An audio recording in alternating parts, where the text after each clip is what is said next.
a lot of these people win cases on appeal. A lot of these people win cases at tribunals. Based on the There's no laws doubt. and the guidance and the parameters set by the government for the last 40... Well, it can't be often- everyone else's fault, John. No, but often based on the dubious judgments of some of the lawyers involved, actually. But you're right. Yeah, the government should have done more to tighten the system. I totally agree. Churches are coming under scrutiny after it was revealed that the man responsible for the Clapham chemical attack had been granted asylum after a priest vouched that he'd converted to Christianity. It comes after days of criticism of the asylum system for having allowed a man convicted of sexual assault to stay in the country. I'm joined now by a Conservative MP who chairs the Common Sense group of Conservatives, Sir John Hayes. Afternoon, John. Hello.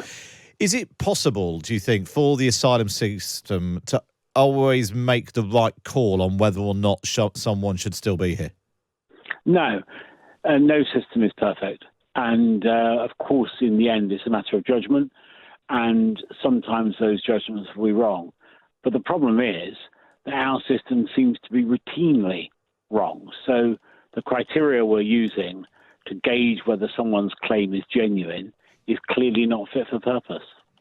I mean, is it routinely wrong? Is it just that this is a really awful case, which thankfully we don't see every day on the streets of London or anywhere else?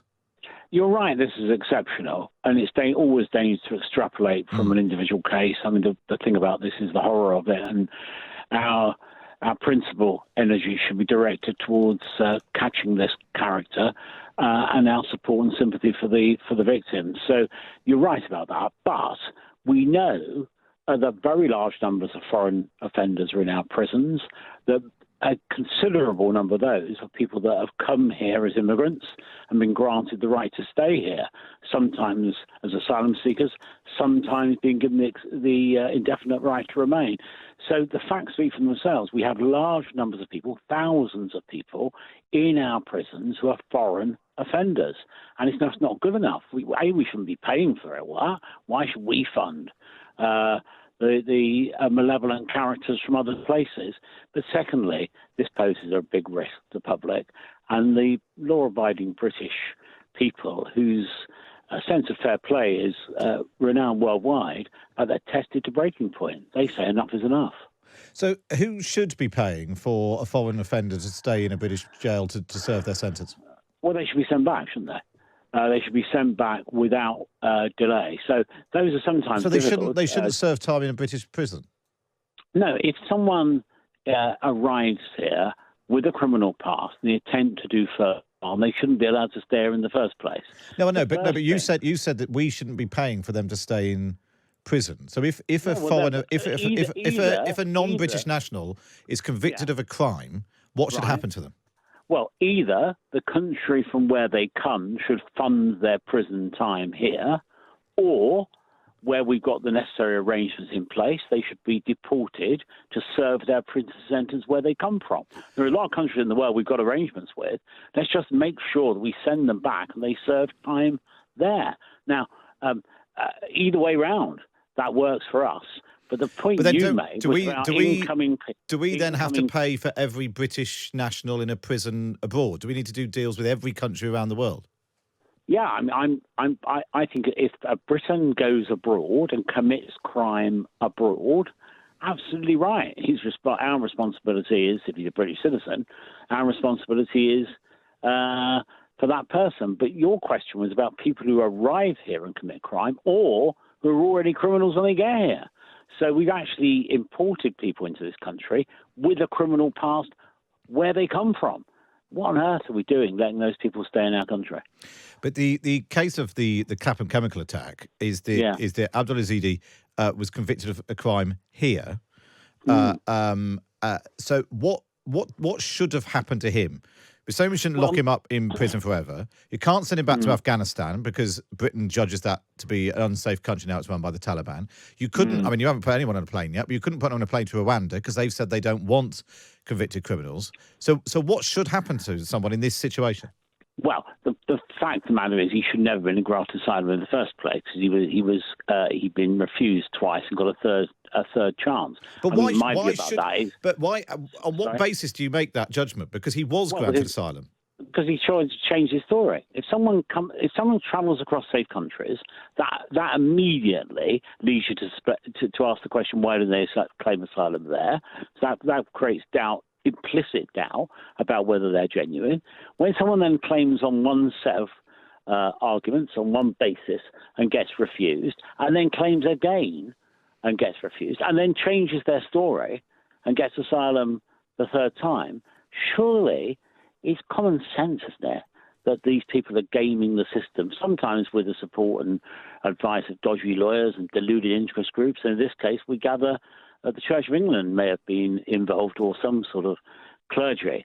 So, the truth of the matter is that this man should never be given asylum here because he wasn't a genuine asylum seeker. Asylum means just that. It means helping people who are in desperate need because their case is a genuine one, not letting people into this country who will do harm to the people already here. You're painting a pretty bleak picture, John, of the way the system currently works right now. Yeah.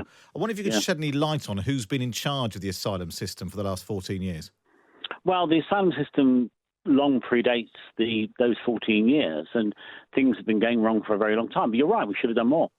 And former Home Secretaries, including Suella Braverman and Priti Patel, have said exactly that. And they did try to make changes. There's immense amounts of resistance in the liberal establishment to any change, of course.